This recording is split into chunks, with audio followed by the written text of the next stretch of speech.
Good afternoon. Welcome back once again to the Schmidt Show here on News Radio 1029 KARN. I am your host, Brad Schmidt. Thanks for joining me this afternoon. 501-403-KARN, 501-403-5276. If you'd like to be a part of the discussion, weigh in on any of the things we're talking about today. We've got a lot of them to get to today. Of course, last night, I believe it was last night, it came up about... I don't know, it was about an hour or so after I got off the air, the announcement, or at least that's when I first saw it, the announcement that Zuckerberg has admitted, Mark Zuckerberg, the CEO of Facebook, has admitted that the Hunter Biden laptop story was killed and put on ice because the FBI told him it was a Russian disinformation operation. Interestingly enough, the nutbags like Joe Scarborough and the rest of them on MSNBC was bragging back in October of 2020 how this was going to expose us all as idiots for believing this, and useful idiots or fools of the Russian government and all this kind of stuff. Well, it turns out that the only thing it did was really proved him as being a useful idiot for the Biden family crime syndicate. So there's that, but we'll get into that a little bit today. Of course, that's a big story. A few of the other stories. One of the bigger kind of overarching discussions I want to have probably over the next couple of weeks, because this isn't something that is necessarily a late breaking kind of story, but the question, what if Trump loses in November? What do we do? And I don't mean just like what do we do is like, because the answer, what we do is we just go to work and we live our lives like we've always done, and we do our best to push back against the overreach of government and all those things that we already do. But I mean, on the kind of the wider scale, the we as in like the state of Arkansas, or we as in the conglomerates of Central Arkansas, Saline County and Pulaski County and Faulkner County and Lone Oak County, and like, how do we as a region or as a state, what do we respond? Because government overreach isn't going to end. And even if Donald Trump wins, government overreach is still a problem, because even if Donald Trump becomes the next executive of the next chief executive of the executive branch of the United States government, there are two other branches of government and a massive bureaucratic state that will be doing everything they can to continue to overreach into our lives. One of the stories that I've been kind of looking at, because it affects me, on a very small scale, but I've recently, in the last couple of months, got a GMRS radio license, which is, it doesn't require a test like the ham radio license. It's just kind of amateurs and guys like me that don't maybe have the time or the desire to get really heavy into it and do the whole ham radio thing. You can get into GMRS radio. It's a much lower bar for entry, and some federal laws and some federal FCC regulations have changed recently that has hampered the ability of citizens to communicate through this GMRS network and the GMRS radio platform. And so the government overreach, even if Trump is the executive, even if Trump wins the president, isn't going to end. And that's just one area. So one of those kind of discussions I want to have, and we'll maybe get into it a little bit today, is what do we do if Trump loses as a state? And the Harris regime decides that they are going to go full on tyrant and force federal regulations upon the states by threatening funding. So we'll get into that. We'll talk a little bit about it.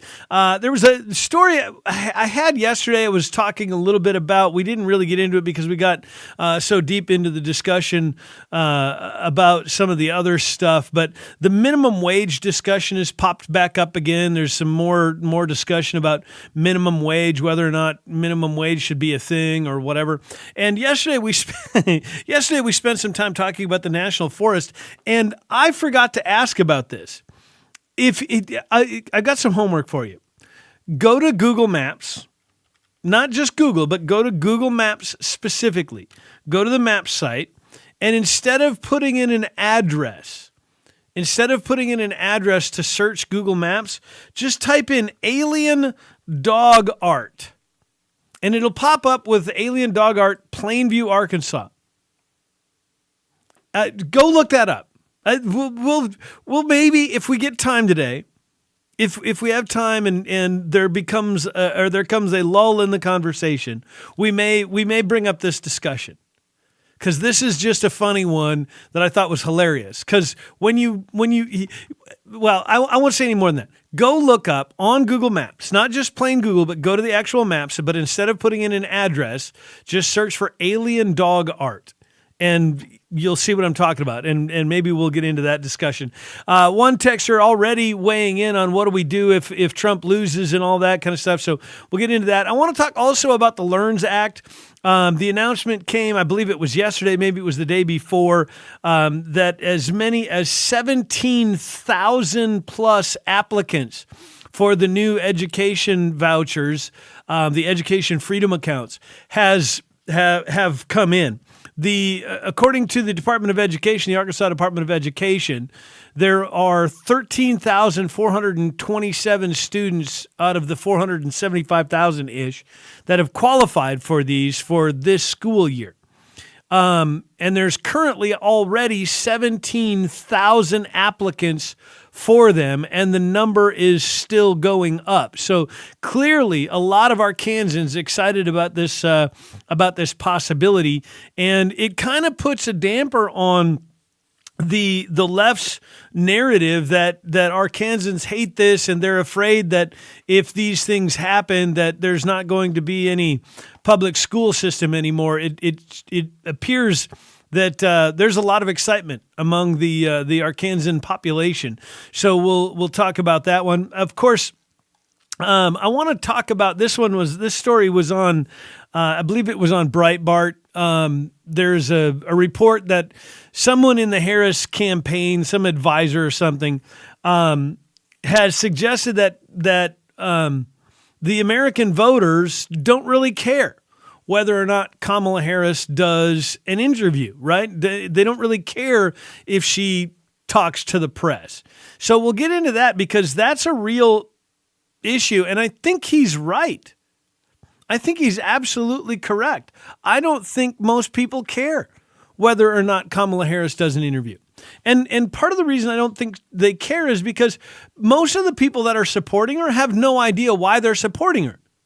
The only reason they're supporting her is because she's not Trump, right? They've been so brainwashed and so overrun by the media narrative that they actually believe that Donald Trump, if he is elected, is going to turn us into a North Korean type dictatorship, and all the Democrats are going to be thrown in jail, and we're going to start executing illegal immigrants at high noon on the steps of the Capitol, or on the parking lot of the local prisons, and we're going to just start, there's going to be bands and mobs of roving rapists just driving around the countryside, raping women and forcing them to get pregnant, and then forcing them to carry those babies to term, just so they can, force them to put those babies up for adoption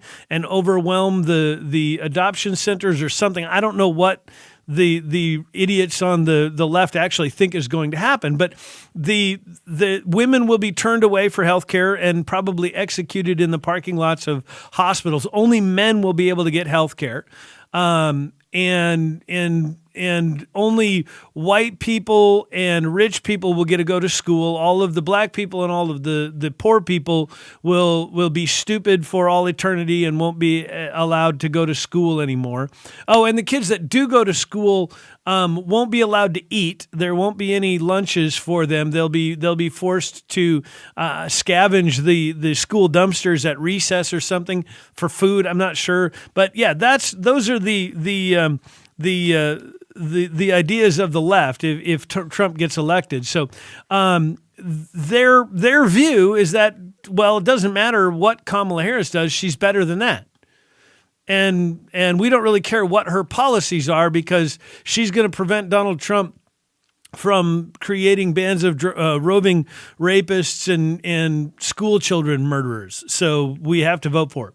501-403-KRN, 501-403-5276. Those are just a few of the things that we need to talk about today. And that is, for now, what you ought to know. We'll continue with the Schmidt Show in a moment on KRN.